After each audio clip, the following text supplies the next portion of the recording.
அருமையான ஆண்டுடைய பிள்ளைகளே, நல்ல பரிசுத்த நாளின் காலை வேளையிலே தேவ வார்த்தைகளை ஓய்வு நாள் பள்ளியின் மூலமாக கேட்டு வந்திருக்க உங்கள் அனைவரையும் ஆண்டவராய் இயேசு கிறிஸ்துவின் திருநாமத்தினாலே நான் உங்களை வரவேற்றுக் கொள்ள ஆசிக்கிறேன். இந்த 2026ஆம் ஆண்டிலே 3ஆம் காலாண்டுக்குள்ளாக நாம் 3ஆம் காலாண்டு பாடங்களுக்குள்ளாக கடந்து சென்று கொண்டிருக்கிறோம். 1 கொரிந்தியர் 2 கொரிந்தியர் 2 நிருபங்கள் பவுல் இரண்டு நிருபங்களை நமக்கு ஆராய்ச்சிக்காக இந்த ஓய்வு நாள் பள்ளியில் பாடமாக கொடுக்கப்பட்டிருப்பதை நாம் நன்றாக அறிந்திருக்கிறோம். அதில் இந்த வார பாடமாக திருச்சபையில் பாவம் என்று சொல்லக்கூடிய ஒரு தலைப்பு கொடுக்கப்பட்டிருக்கிறது. திருச்சபையில் பாவம் என்று சொல்லக்கூடிய ஒரு தலைப்பு. அதில் மனப்பாட வசனமாக நமக்கு 1 கொரிந்தியர் 6ஆம் அதிகாரம் 19-20 வசனங்கள் நமக்கு கொடுக்கப்பட்டிருக்கிறது. உங்கள் சரீரமானது நீங்கள் தேவனாலே பெற்றும் உங்களில் தங்கியும் இருக்கிற பரிசுத்த ஆவியின் ஆலயம் என்று நீங்கள் அறியீர்களா? நீங்கள் உங்களுடையவர்கள் அல்ல அறியீர்களா? கிரயத்திற்கு கொல்லப்பட்டீர்களே. ஆகையால் தேவனுக்கு உடையவைகளாகி உங்கள் சரீரத்தினாலும் உங்கள் ஆவியினாலும் தேவனை மகிமைப்படுத்துங்கள் என்று சொல்லத்தக்கதாக சரீர சுத்தம் எவ்வளோ முக்கியமானது. சரீர சீர்கேடு ஏற்படக்கூடாது. அப்படி ஏற்பட்டால் தேவ ராஜ்யத்திற்கு செல்வது கடினம் என்பதை இந்த கொரிந்து பட்டணத்தில் இருந்த சபைக்கு அவர் எழுதத்தக்கதாக அது இன்றைக்கு எல்லாருக்கும் பொருத்தமானதாக அந்த இன்றைய பாடங்கள் அமைந்திருப்பதை நம்மால் அறிந்து கொள்ள முடிகிறது. கண்களை மூடி கர்த்தரை நோக்கி ஜெபித்து நாம் பாடத்திற்குள்ளாக கடந்து செல்லலாம். மகா உன்னதங்களில் வீற்றிருந்து பூமியின் மனுபுத்தராகி எங்கள் மேல் கண்ணோக்கமாக இருக்கிற எங்கள் நல்ல ஆண்டவரே, இந்த நல்ல பரிசுத்த நாளின் காலை வேளைக்காக உங்களுக்கு நான் நன்றி செலுத்துகிறோம். அப்பா, இதோ ஆண்டவரே, ஒரு திருச்சபையின் பாவம் என்ற தலைப்பிலே நாங்கள் ஆராய்ச்சி செய்ய இருக்கிறோம். இப்படிப்பட்ட பாவங்கள் சரீரத்திற்கு உட்பட்டதாக இருக்கிறது என்று பவுல் சொல்லுகிறார்.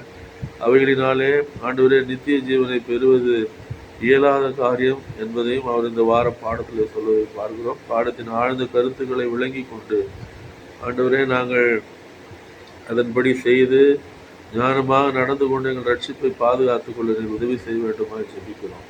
ஆசீர்வதித்து தாரோம். அப்படி தூய கரத்திலே ஒப்பு கொடுக்கிறோம். இயேசுவின் இன்ப நாமத்திலே வேண்டுகிறோம் அன்புள்ள பிதாவே, ஆமென். அருமையான ஆண்டுடைய பிள்ளையில திருச்சபையில் பாவம் என்ற தலைப்பிலே அவர் விபச்சாரத்தை பற்றி அதிகமாக இந்த வார பாடத்திலே பவுல் அப்போஸ்தலன் 1 கொரிந்தியருக்கு நிருபம் 1ஆம் அதிகாரத்தில் 5ஆம் அதிகாரமும் 6ஆம் அதிகாரமும் நமக்கு பாடமாக அதில் இருக்கக்கூடிய கருத்துக்கள் நமக்கு பாடமாக கொடுக்கப்பட்டிருப்பதை நாம் பார்க்கிறோம்.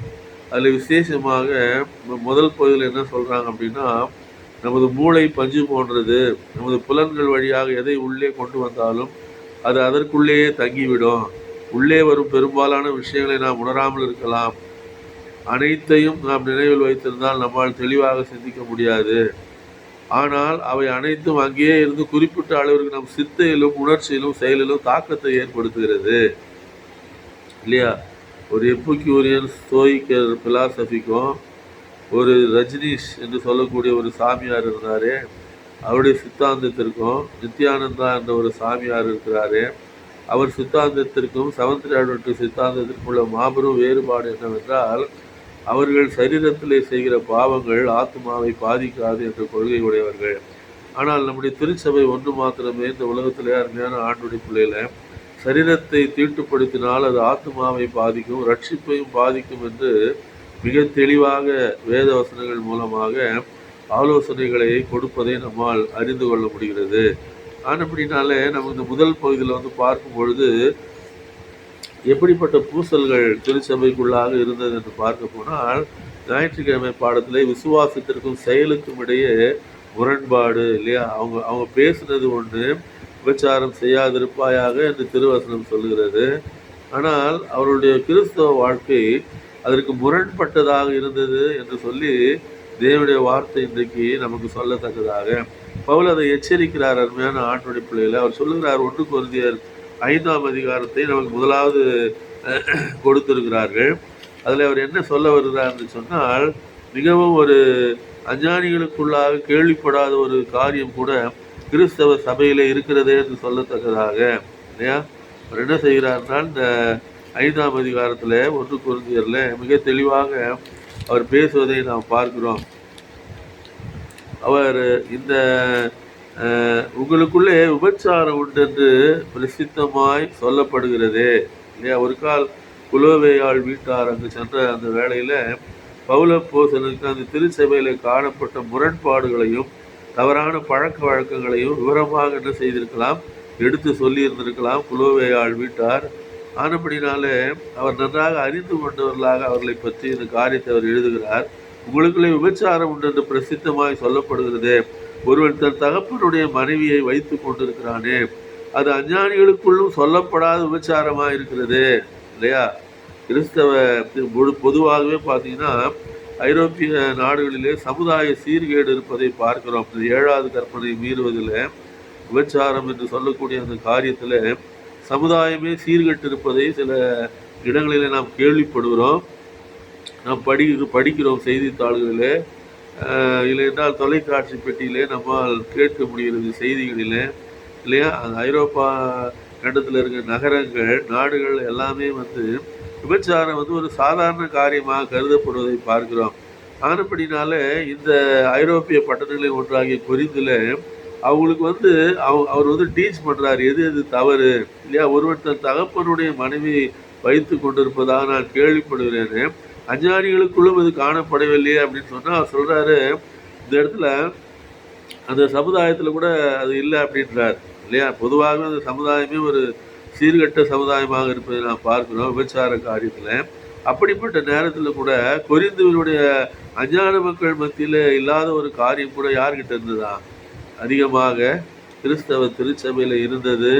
அது என்று அவர் என்ன சொல்கிறார், என்ன ஒன்று அவங்க அதை பெருமையாக கருதுனாங்களாம். விபச்சாரம் செய்கிறத இல்லைன்றால் இன்னொரு மனைவியை வைத்து கொண்டிருப்பதை அவர்கள் பெருமையாக கருதுனாங்களாம் இந்த கிரேக்கர்கள், கொரிந்து பட்டணத்து மக்கள். அதுக்கு ஒரு சாட்டை அடி கொடுக்கிறார் அவர், அருமையான ஆண்டோடைய பிள்ளைகளை. அவர் சொல்லுகிறார், இப்படிப்பட்ட காரியம் செய்தவனை நீங்கள் உங்களை விட்டு நீக்காமலும் என்று சொல்லி அவர் சொல்லத்தக்கதாக இல்லையா, நீக்காமலும் அகற்றப்படாமலும் இருமாப்படைந்திருக்கிறீர்கள். எவ்வளோ உங்களுக்கு நெஞ்சு அழுத்தம் இருக்கும் அப்படின்னு அவர் கேட்குறாரு. அப்படிதானே, ஒரே மனைவியோடே வாழ வேண்டும் ஒரு மனிதன். இதுதான் ஏசாமி நமக்கு கற்றுக் கொடுத்த பாடம் புதிய ஏற்பாட்டில். அப்படிதானே. இப்போ அவர் என்ன கேட்குறாருன்னு சொன்னால், ஒருவன் தன் தகப்பனுடைய மனைவியை வைத்து கொண்டிருக்கிறான், அவனை விட்டு நீக்குகிறாரு இல்லையா. எக்ஸ்கம்யூனிகேஷன் என்று நாம் சொல்லுகிறோம் அல்லவா, ஆஸ்ட்ரோசிசம் என்று ஆளுநரை சொல்வார்கள்.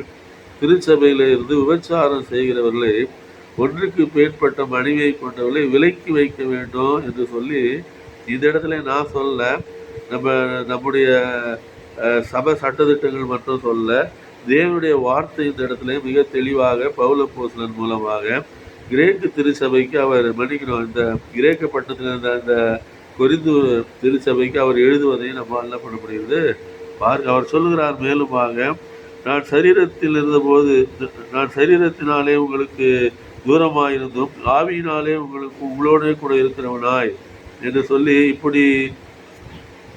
இப்படி செய்தவனை குறித்து நான் கூட இருக்கிற போது நீங்களும் என்னுடைய ஆவியும் நமது கர்த்தராகிய இயேசு கிறிஸ்துடைய அதிகாரத்தோடு கூட வந்திருக்கையில், அப்படிப்பட்டவனுடைய ஆவி கர்த்தராகிய இயேசு கிறிஸ்துவனுடைய நாளிலே ரட்சிக்கப்படும்படி மாம்சத்தின் அழிவுக்காக நம்முடைய கர்த்தராகிய இயேசு கிறிஸ்து நாமத்தினாலே அவனை சாத்தானுக்கு ஒப்பு கொடுக்க வேண்டும் என்று தீர்ப்பு செய்கிறேன். சாத்தான் தான் ஒரு மனைவியோடு இல்லாதவன் fully occupied by the devil என்று சொல்லி நாம் பார்க்கிறோம். அப்படிதான் எல்லாத்தையும் செய்வாங்க. அவங்க குடும்பங்களில் சிதைவை ஏற்படுத்துறது இல்லாமல் சபைகளில் என்ன பண்ண முடியும், அவங்களால சிதைவை ஏற்படுத்த முடியும் என்று சொல்லி நாம் அப்படிப்பட்டவனை உங்களை விட்டு விலக்கி விடுங்கள், நீக்கி விடுங்கள், அவனோடு புசியாதிருங்கள் என்றெல்லாம் அவர் என்ன செய்கிறார். இந்த 1 கொரிந்தியர் 5ஆம் அதிகாரத்தில் மிக நல்ல ஒரு ஆலோசனைகளை அவர் கொடுப்பதையும் நாம் பார்க்கிறோம் இல்லையா. அப்போது அவங்க இவங்க குலோவேயாள் வீட்டுக்கார் கரெக்டாக அந்த ரிப்போர்ட் கொடுத்துருக்காங்க, இதெல்லாம் அங்கே பாவங்கள் காணப்படுகிறது இந்த கொரிந்து பட்டணத்தில் இருந்த அந்த சபையில் என்று அவர்கள் சொல்லியிருப்பதை நம்மால் பார்க்க முடிகிறது. அவர் சொல்கிறார் என்ன என்று சொன்னால், முறையற்ற உறவிலே வாழ்ந்து கொண்டிருந்த மனிதர்களாக, அதை பெருமையாக நினைத்தவர்களாக, அவர்களோடு இருந்தவர்களும் அதை அதிகமாக கண்டிக்காதவர்களாக இல்லையா, அப்போ இதெல்லாம் என்ன செய்யுதுன்னா, அந்த சபை வந்து என்ன செய்யுது, சபை சபையில இருக்க மக்கள் ரட்சிக்கப்பட்டு சபை பெருகி கொண்டே போகிறதே தவிர, இந்த தவறான பழக்க வழக்கங்கள் அவர்களுக்கு தவறாகவே தெரியவில்லை. அந்த அளவுக்கு பாவம் அவருடைய இருதயத்தை கடினப்படுத்தி அஞ்ஞான பழக்க வழக்கங்கள் அவருடைய இருதயத்தில் நுழைந்திருக்கத்தக்கதாக அருமையான ஆண்டோடைய பிள்ளைகளை இல்லையா. பொதுவாகவே ஆசிய நாடுகளில் வந்து சமுதாயத்தில் வந்து ஒரு ஒரு சீர் இருக்கும். இந்த 7வது கற்பனை பற்றி இவங்களோட தான் வாழணும், இவங்களோட தான் வாழணும், ஒரு திருமணம் தான் செய்யணும். பொதுவாக அப்படி இருக்கிறது நம்ம பார்க்குறோம். சமுதாய சீர்கேடுக்கு எங்கேயாவது ஒரு இடத்துல பாவங்கள் நேரிடுறதுக்கு வாய்ப்பு இருக்குது. ஆனால் டோட்டலாக இருக்காது. ஆனால் அங்கே அப்படி கிடையாது. ஐரோப்பிய நாடுகளிலும் பட்டணங்களிலும் அந்த சமுதாயத்திலே சில காரியங்கள் நாம் ஆசிய கண்டத்தில் இருக்கிறவர்கள் தவறாக நினைக்கிறவர்கள் அவர்கள் தவறு இல்லை என்று சொல்லக்கூடியவர்களாக அவர்கள் காரியங்களை செய்வதை நாம் பார்க்கிறோம். அப்படிப்பட்ட காரியங்கள் இந்த இந்த கொரிந்து திருச்சபையில் இருந்தபடினால் அருமையான ஆண்டோடைய பிள்ளைகளை அதை பவுல் அப்போது திங்கட்கிழமை பாடத்தில் அவர் சொல்லும்போது இந்த அவங்களோடு கலந்து இருக்கக்கூடாதுன்னு சொல்கிறார். தள்ளி போடுங்கள் அப்படின்னு சொல்கிறார். அப்படிதானே சாத்தானுக்கு ஒப்பு கொடுக்க வேண்டும் என்று சொல்லுகிறார் இல்லையா. அது என்ன செய்கிறாங்கன்னா இவங்க அதை வந்து பெருமையாக கருதி கொண்டு இல்லையா, அடிஷ்னலாக ஏதாவது அவங்க ஒரு திருமணத்தை தவிர வேறு ஏதாவது தொடர்பு இருக்கும் என்றால் அதை பெருமையாக கருதினார்களாம். அந்த கொரிந்து பட்டணத்தில் இருந்த அந்த சபையில் அதை அவர் என்ன செய்கிறார் என்றால் அதைத்தான் அவர் எச்சரித்து அப்படிப்பட்டவனை உங்களை விட்டு நீக்கி போடுங்கள் என்று அவர் சொல்லத்தக்கதாக இல்லையா. ஒழுக்கக்கேடு ஒழுக்க சீர்கேடு என்ன செய்யக்கூடாது, திருச்சபைக்குள்ளாக பிரவேசிக்காதபடி. அப்படிதானே நம்ம வேத வசனத்தின்படி புதிய ஏற்பாட்டிலே பவுல் திருச்சபையில் கொடுக்குற ஆலோசனையின்படியும் நம்முடைய திருச்சபையின் சட்டத்திட்டங்களின்படியும் ஒன்றிற்கு மேலாக திருமணமோ இல்லை என்றால் தொடர்புகளோ இருக்கிற வேளையில் அவள் என்ன செய்யணும், சபையிலிருந்து நீக்கப்பட வேண்டும் என்பது சட்டத்திட்டங்களாக அமைந்திருப்பதை நம்மால் பார்க்க. அது நல்லது இல்லையா. ஒழுக்கம் ரொம்ப முக்கியம். என்னதான் நீங்கள் பிரசங்கம் பண்ணாலும் நீங்கள் வந்து அன்பு இரக்கம் ரட்சித்தார் மரித்தார் அப்படின்லாம் நீங்கள் சொல்லிட்டு இருந்தாலும் அது சொல்ல வேண்டியதான் ஒரு பக்கம். ஒழுக்கம் கெட்டு போயிடாதபடிக்கு என்ன செய்யணும், அவர்கள் ஒரே மனைவியுடைய ஒரு மனிதனாக காணப்படத்தக்கதாக இல்லையா. செவ்வாய்க்கிழமை பாடத்தில் சபையின் அடையாளத்தை பாதுகாத்தல் என்ற ஒரு உபதலைப்பு நமக்கு கொடுக்கப்பட்டிருக்குது.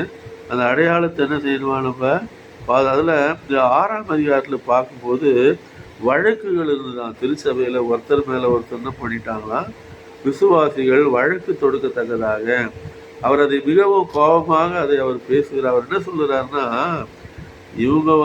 இவர் வந்து ஒரு யூதன் அப்படிதானே, ஒரு பென்யமீன் கோத்திரத்தான், ஒரு யூதன், ஒரு ஆசிரியர். அவங்க வந்து பயங்கரமான பிலாசபர்ஸ் கிரேக்கர்கள் இல்லையா. அதில் ஒரு பட்டணம் தான் இங்கே கொரிந்து பட்டணம். அந்த சபைக்கு உங்களுக்கு அறிவு இருக்குதான்னு கேட்குற மாதிரி அளவுக்கு அவர் என்ன செய்கிறாரு, இந்த 6ஆம் அதிகாரத்தை எழுதுகிறார். அப்படிதானே ஞானத்தில் அறிவு உள்ளலாம் அவங்க தங்களை நினைக்கிறாங்க. என்ன கேட்குறாருன்னா 6ஆம் அதிகாரத்தில் மிக தெளிவாக பவுல் அப்போஸ்தலன் 6ஆம் அதிகாரத்தில் பேசுவதை நாம் பார்க்கிறோம். ஆண்டோடைய பிள்ளைகள், உங்களில் ஒருவனுக்கு வேறொருவனோட வழக்கு உண்டானால் வழக்காடும்படி அவன் பரிசுத்தவானிடத்திலே போகாமல் அநியாயக்காரிடத்திலே போக துணிகிறது என்ன. அநியாயக்காரன்னா உலகத்தில் இருக்கிற கோர்ட்டை பற்றி அவர் பேசுகிறாருன்னு நினைக்கிறேன் நெட்டில். அப்படிதானே என்ன பண்ணோம், உனக்கு ஏதாவது பிரச்சனைன்னு சொன்னால் சபையின் தலைவர்களை பார்த்து அவர்களிடத்துல பேச வேண்டும், அவங்ககிட்ட சொல்ல வேண்டும். இந்த மாதிரிலாம் நடக்குதுங்க, என் மேலே இவர் இந்த மாதிரிலாம் சொல்கிறார், குற்றம் சுமத்துறாரு இல்லையா, இந்த மாதிரிலாம் தவறான காரியங்களை பேசுகிறாரு அப்படின்னு நம்ம என்ன செய்யணும், அவங்கக்கிட்ட அதை சொல்ல வேண்டும்.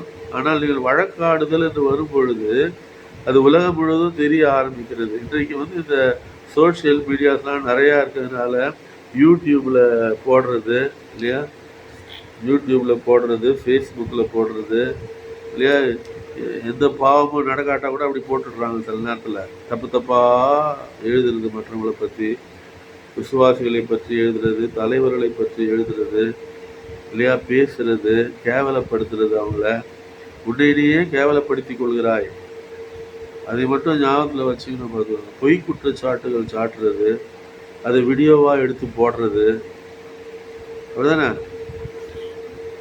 எத்தனையோ காரியங்கள் இருக்குது.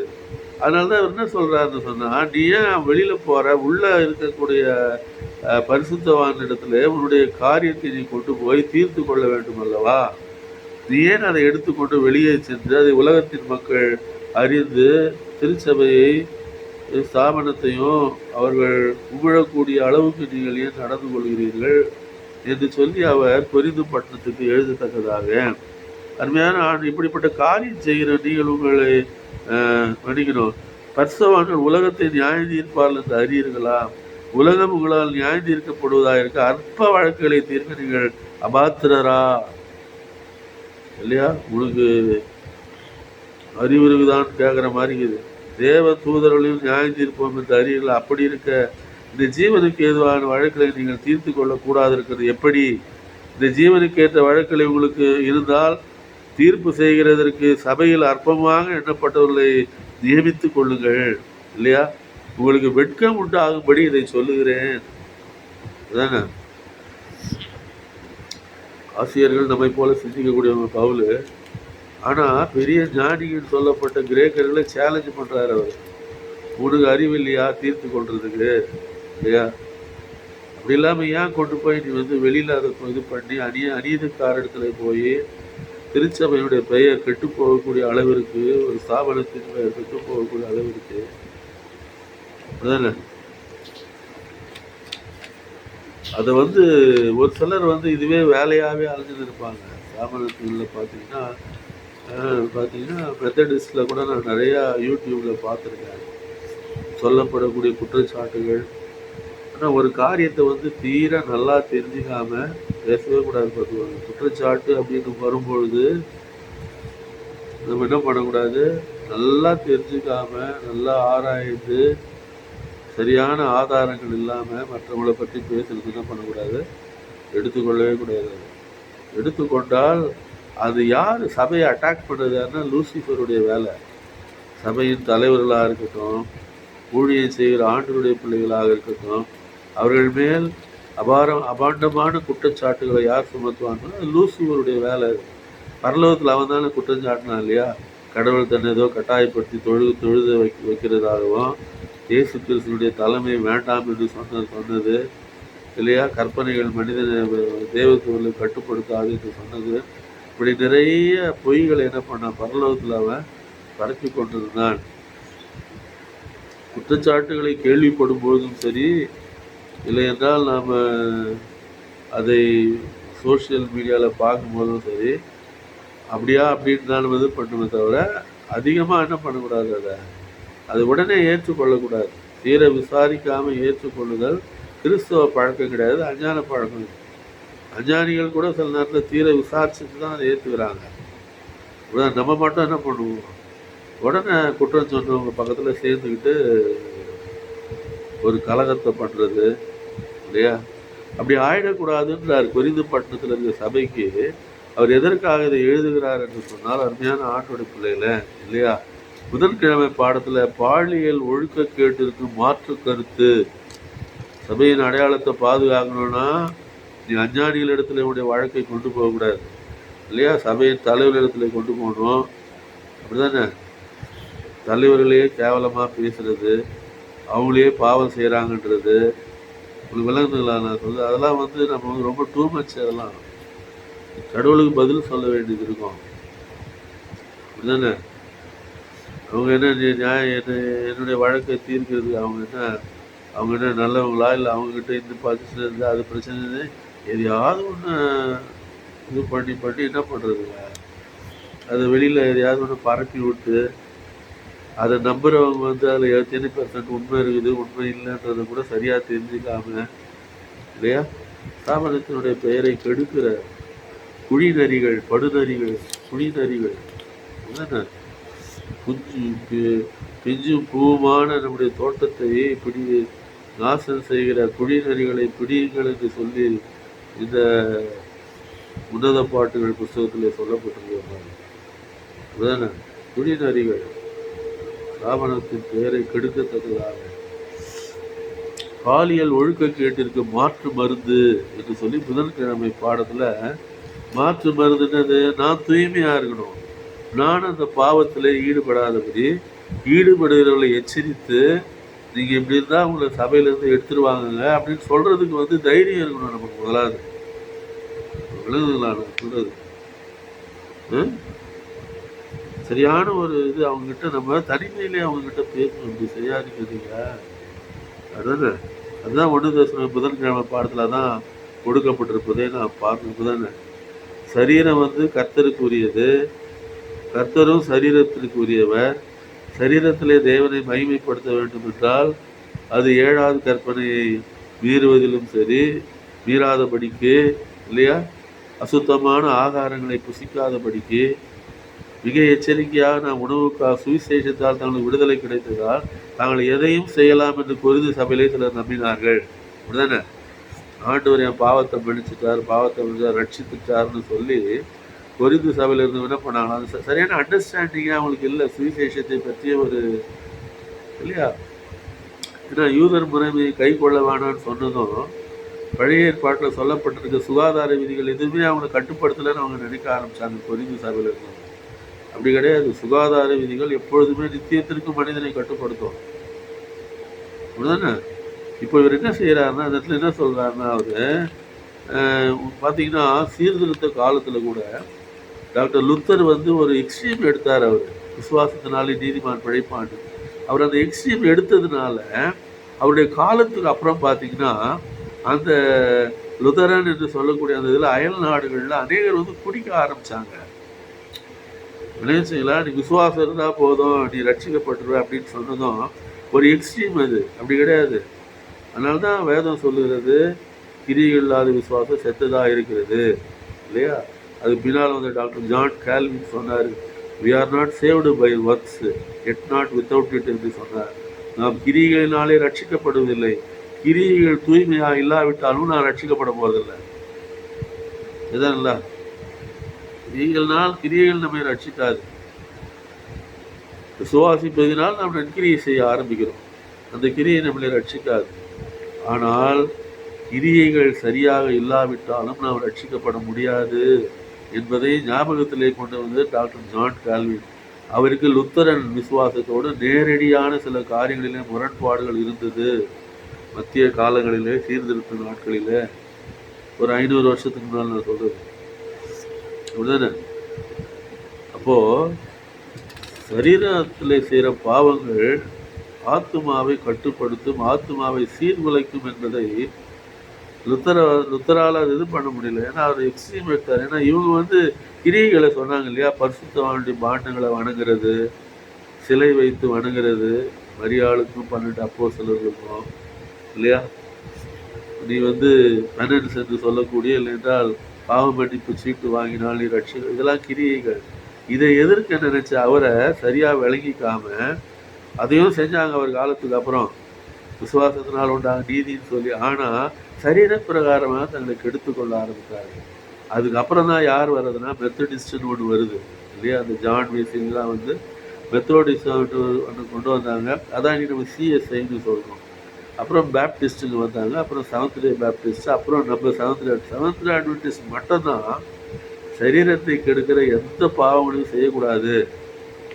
புகையிலையினாலோ மதுவினாலோ இல்லை மற்ற பழக்க வழக்கங்கள் எதுவாக இருந்தாலும் சரி, ஒரு ஸ்டாண்டர்டு ஒரு டாக்டர் என்னன்னு சொன்னால் செவன்த் டே அட்வென்டிஸ்டாக அது ஞானஸ்நானம் கொடுக்கும் போதே அதை நம்ம வாங்கிக்கிறோம் அவங்ககிட்ட இருந்து அந்த பிரதிக்ஞையை. அப்படிதானே? சரீர ஒழுக்கம், சரீர சீர்கேட்டுக்கு போகக்கூடாது கிறிஸ்தவன். ஆனால் இந்த கொரிந்து திருச்சபை இப்படி ஒரு காரியத்தை அவர்கள் இருமாப்பாய் செய்யத்தக்கதாக உபச்சாரத்திலும் சரீரத்தை கெடுத்துக்கொள்ள சில இடத்துல நான் கேள்விப்பட்டிருக்கேன். ரோமா பேரஸ் என்ன பண்ணுவாங்களாம், சாப்பிட்டுட்டு விரலை வாயில் விட்டு வாந்தி எடுத்துட்டு திருப்பி சாப்பிடுவாங்களாம், சுவையாக இருக்குது அப்படின்றதுக்காக. அந்த வெஸ்டர்ன் பழக்கத்தை பற்றிலாம் எவ்வளோ கேவலமானதாக இருக்குதுன்னு சொல்லி நான் பார்க்கணும் இல்லையா. அவர் என்ன சொல்கிறாருன்னா, சுவிசேஷத்தால் விடுதலை கிடைத்த தாங்கள் எதையும் செய்யலாம் என்று கொரிந்து சபையில் சிலர் நம்பினார்கள். உணவுக்காக வயிறு படைக்கப்பட்டது போல பாலியல் உறவுக்காக உடலும், உடலுக்காக பாலியல் உறவு படைக்கப்பட்டதாக வாதிட்டார்கள். 1 கொரிந்தியர் 6:13 என்ன வாசி தரலாங்களா? இப்போ அவருக்கே சவால் விட்டுருக்காங்க பவுலுக்கு. 1 கொரிந்தியர் 6:13 சொல்லுது, எல்லாவற்றையும் 13 வயிற்றுக்கு போஜனமும் போஜனத்துக்கு வயிறும் ஏற்கும். ஆனாலும் தேவன் இதையும் அதையும் அழிய பண்ணுவார். சரீரமோ வேசித்தனத்திற்கு அல்ல, கர்த்தருக்கே உரியது. கர்த்தரும் சரீரத்திற்கு உரியவர். சரியான வாதம் வைக்கிறார் பவுல் இந்த இடத்துல. கிரேக்க ஞானம்லாம் தோத்து போச்சு, அப்படிதானே? அதான் ஏற்கனவே ஆரம்பிக்கும் போதே சொன்னேன் இன்னைக்கு பாடத்துல. ரஜினிஷின்னு ஒரு சாமியார் இருந்தார் இந்தியாவில், அப்படிதானே? அவர் அமெரிக்காவுக்கு போய் ஒரு இதெல்லாம் பண்ணி துப்பாக்கிலாம் பயிற்சி கொடுத்து தன் ஆதரவாளர்களுக்கு ஒரு லேண்டை வாங்கி அதை சுற்றி நிறுத்தி வச்சிருந்தார். அங்கே ஆசிரமத்தை அங்கே விரட்டி விட்டுருச்சு அது கவர்மெண்ட்டு, அப்படிதானே? அவங்கள வேற கேலி வேற பண்ணார். அந்த அதிகாரி எப்படி இருந்தாங்கன்னா மிஸ்ஸிங் லிங்க் மாதிரி இருந்தாங்க. மனுஷனுக்கும் குரங்குக்கும் நடுவில் ஒரு பிராணி இருந்துச்சு, அது மிஸ்ஸிங் லிங்க்ன்றாங்க சயின்ஸில். அந்த மிஸ்ஸிங் லிங்க்கு தான் அமெரிக்காவில் இருக்கிறாங்க நிறையா பேர்லாம். அவர் கேலி பண்ணார். அவர் விரட்டி விட்டு பூனாவில் ஒரு இடத்துல அவர் இந்தியாவில், வட இந்தியாவில் மகாராஷ்டிரா மாநிலத்தில் பெரிய ஒரு ஆசிரமம் வச்சுருக்கார். அவருடைய கோட்பாடாக அதுதான், சரீரத்திலே செய்கிற பாவங்கள் உடைய ஆத்மாவை பாதிக்காது. ஒன்று. அதே போல் இன்றைக்கி இருக்கிற நித்யானந்தான ஒரு சாமியார் ஒரு பெரிய இது வச்சுருக்காரு. அவர் நாட்டையே, ஒரு தனி நாடே வச்சுருக்காரு. ஏறக்குறைய எல்லாருடைய எப்பிக்கூரஸ் ஸ்தோயிக்கர் எல்லாம் ஒரே மாதிரி தத்துவங்கள் தான் பார்த்தோம். ஆனால் செவன்த் டே அட்வென்டிஸ்ட் மட்டும்தான் உலகத்தில் இல்லை, நீ சரீரத்தில் நீ என்ன சாப்பிட்றியோ இல்லை என்ன எப்படி நடந்துக்கிறியோ அது ஒரு ரட்சிப்பை பாதிக்கும்ன்றதை கரெக்டாக தெளிவாக அதில் ஸ்டாண்டர்டாக இருக்கிறவங்க யாருனீங்கன்னா செவன்த் டே அட்வென்டிஸ்ட் உபதேசம் மட்டும்தான். வேறு எந்த திருச்சபையில் அந்த உபதேசம் கிடையாது, இல்லையா? அப்போ அவர் என்ன சொல்லாருன்னா, கர்த்தராகிய இயேசுவின் நாமத்தினாலே கழுவப்பட்டு பரிசுத்தமாக்கப்பட்டு நீதிமான்களாக்கப்பட்டவர்கள் கிறிஸ்துவின் அவயங்கள் என்று அவர் நம்மை சொல்லுகிறார். பரிசுத்த ஆவி தங்கும் ஆலயம் என்று அவர் நம்முடைய சரீரத்தை பவுல் அப்போஸ்தலன் எழுதத்தக்கதாக, இல்லையா? 1 கொரிந்தியர் 6ஆம் அதிகாரம் கடைசி பகுதியில் வாசிக்கிறாங்க. இதுதான் மனப்பாட வசனமாக கொடுத்துருக்காங்க. இதுதானே பரிசுத்த ஆவியானவர் தங்குகிற ஆலயம் நம்முடைய சரீரம். வியாழக்கிழமை பாடம். திருமணமானவருக்கும் திருமணம் ஆகாதவர் 2 பேருக்கும் தனித்தனியாகவே அவர் என்ன செய்கிறாரு, சில ஆலோசனைகளை பவுல் அப்போஸ்தலன் சொல்வதை நாம் பார்க்கிறோம், இல்லையா?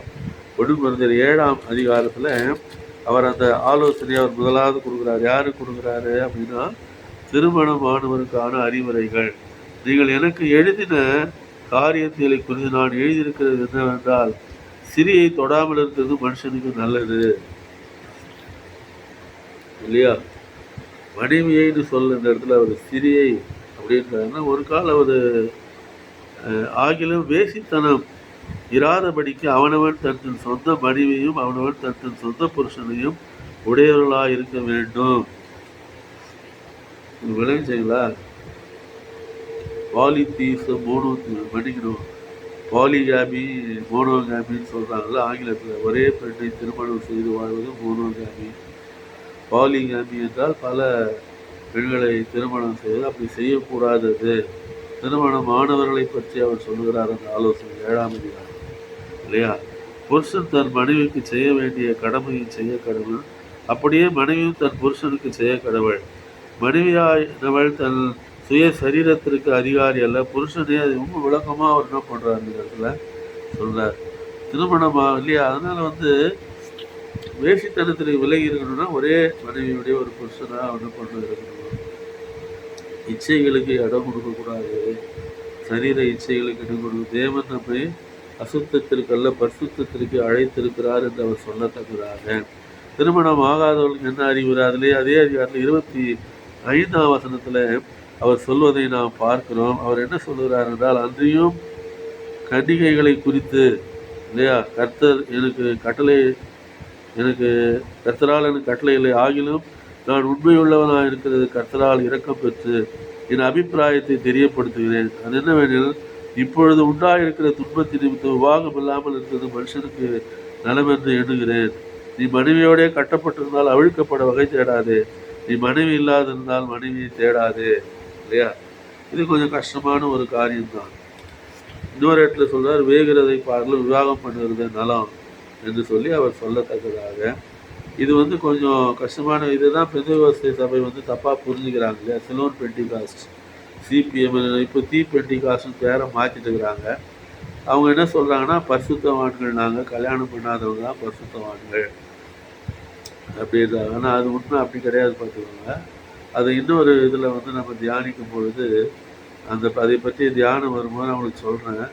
பரிசுத்தவான்கள் யார், சீயோனுக்கு போகிறது யார், சீயோனில் யார் யார் இருக்க மாட்டாங்க, எல்லாத்தையும் நம்ம வேதத்தின் அடிப்படையில் ஆராய்ச்சி செய்யலாம். ஆனால் இங்கே அவர் சொல்லுகிறார், விபச்சாரம் ஏற்படாதபடி, வேசித்தனம் வராதபடி ஒரே மனைவியுடைய புருஷனான பண்ணோம் இருக்க வேண்டும் என்று சொல்லியும், சரீரம் அசுத்தத்திற்கு அல்ல பரிசுத்தத்திற்கே படைக்கப்பட்டது என்று சொல்லியும், தேவன் அசுத்தத்திற்கு தேவனாயிராமல் பரிசுத்தத்திற்கு தேவனாக இருக்கிறார் என்று வேதவசம் சொல்லி பாதுகாத்து கொள்ள தேவன் கிருபை பிரார்த்தனை செய்வோம். பகா உள்ளதுகளில் வீற்றிருந்து பூமியின் மனுபுத்தர்களாகி எங்கள் மேல் கண்ணோக்கமாக இருக்கிற எங்கள் நல்ல ஆண்டவரை, இந்த நல்ல பரிசுத்த நாளின் மத்தியான வேளையில் நம்முடைய சமூகத்தில் ஆண்டவரே இந்த பாடங்களை நாங்கள் தியானிக்கத்தக்கதாக செய்த கிருபைக்காக நன்றி செலுத்துகிறோம். படித்த காரியங்களை எங்கள் வாழ்க்கையை பிரயோஜனப்படுத்தும், அதை அப்பியாசிக்கும் எங்களுக்கு உதவி செய்ய வேண்டுமாக செபிக்கிறோம். பாவங்கள் அக்கிரமங்கள் மீறுதல் இருக்குமென்றால் அவர்கள் களையப்பட்டு ஆண்டவரே சுத்தாங்க திருச்சபையாக உமக்கு முன்பாக குற்றமற்ற பிள்ளைகளாக நாங்கள் நிலை நின்று உடைய வருகையிலே ஆண்டவரே வெட்கமில்லாமல் நம்மை தரிசிக்கத்தக்கதாக எங்களுக்கு உதவி செய்ய வேண்டுமாக ஜெபிக்கிறோம். ஆசீர்வதித்து அருமைகளை தாழ்மைப்படுத்தணும் உடைய பாதபடியில் இயேசுவின் இன்ப நாமத்தில் வேண்டுகிறோம் அன்புள்ள பிதாவே. ஆமென்.